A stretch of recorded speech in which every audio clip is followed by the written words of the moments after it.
Actually Shyamkanu মহন্তৰ যিবিলাক অনুষ্ঠান আছিল ৰদালি এইবিলাক অসমীয়া সংস্কৃতিৰ লগত জড়িতই নাছিলে আৰু সেইকাৰণে মই কেতিয়াও শ্যামকানু মহন্তৰ কোনো অনুষ্ঠানতে নগৈছিলো। এবাৰ মই জজফিল্ডত তেওঁৰ অনুষ্ঠানত গৈছিলো, সোমাওতে মঞ্চৰ পৰা গাহৰি গাহৰি বুলি চিঞৰি থকা কিছুমান শব্দ মই শুনিলো।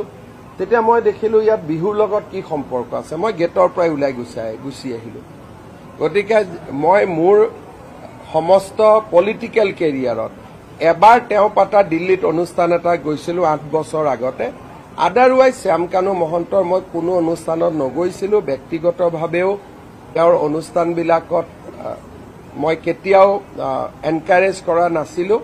সেইকাৰণে আৰু জুবিনক লৈ যিখিনি ঘটনা হ'ল, ৰাজ্য চৰকাৰে সিদ্ধান্ত লৈছে যে শ্যামকানু মহন্তৰ কোনো অনুষ্ঠানত ৰাজ্য চৰকাৰে ফাণ্ডিঙো নকৰে, জড়িতও হৈ নাথাকে আৰু অসমত আমি তেওঁক কোনো অনুষ্ঠান কৰিব নিদিওঁ।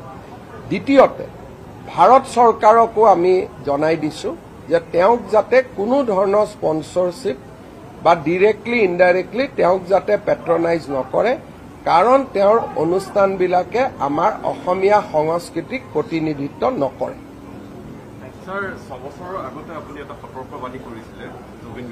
চব এই গোটেই ঘটনাবোৰ 6 বছৰমান আগৰ পৰাই মোৰ চকুত আছিল আৰু আপোনালোকে যদি মোৰ বাইট দেখে, মই সদায় কৈ আহিছিলো যে জুবিন এটা ডাঙৰ সম্পদ, কিন্তু একাংশ লোকে জুবিনক নিজৰ ব্যক্তিগত বিভিন্ন, আমি সহজ সৰল ভাষাত কম যে ফাইদা উঠাবৰ কাৰণে ব্যৱহাৰ কৰা মই দেখিছিলো। জুবিনক মই ব্যক্তিগতভাৱেও কৈছিলো আৰু দুই এটা সামাজিক মিটিঙতো মই কথাবোৰ কৈছিলো। কিন্তু এটা কথা লগতে মই কৈছিলো যে জুবিনৰ আমি সাধাৰণ মানুহৰ লগত তুলনা কৰা উচিত নহয়।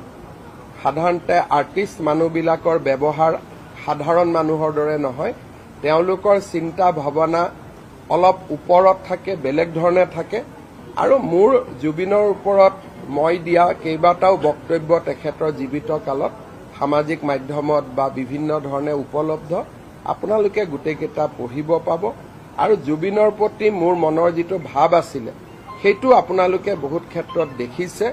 কিন্তু যিসকলৰ এটা চাৰ্কুল আছিলে সেই চাৰ্কুলটোক লৈ মোৰ যেনেকে আজি ৰাইজে প্ৰশ্ন তুলিছে, মই 6 বছৰ আগতে সেইটো প্ৰশ্ন তুলিছিলো। আৰু এটা কথা আমি কৈ থৈ দিওঁ যে যোৱা সংসদীয় ইলেকশ্যনত শ্যামকানু মহন্তৰ প্ৰত্যেকটো পোষ্ট আপোনালোকে পঢ়িব, থ্ৰ' এণ্ড থ্ৰ' তেওঁ নৰেন্দ্ৰ মোদী আৰু আমাক বিৰোধিতা কৰিয়ে সামাজিক মাধ্যম চলাই গৈছিল। যোৱা MP ইলেকশ্যনৰ সময়ত তেওঁৰ যদি শ্যামকানু মহন্তৰ গোটেই পোষ্টবিলাক দেখে, তেওঁ গোটেই পোষ্টত নৰেন্দ্ৰ মোদী আৰু আমাক সমালোচনা কৰা আৰু ইলেকশ্যনত বিজেপি হাৰিব বুলি প্ৰেডিকশ্যন কৰা তেওঁৱে মেইন মানুহ আছিলে। আৰু তেওঁৰ লগত মই ব্যক্তিগতভাৱে কথাও নাপাতিছিলো। মোৰ মোবাইলত অজস্ৰ মেছেজ আছে, মই তেওঁক এটা ৰিপ্লাইও নিদিছিলো।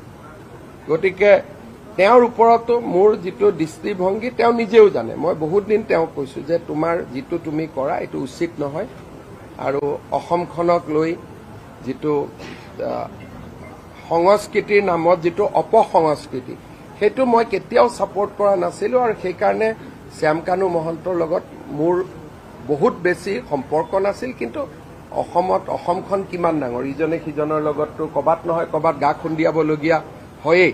কিন্তু শ্যামকানু মহন্তৰ ৰঙালীয়ে হওক, নৰ্থ ইষ্ট ফেষ্টিভেলে হওক, এইটোৱে অসমক প্ৰতিনিধিত্ব নকৰে। এটা কমপ্লিট বিজতৰীয়া সংস্কৃতি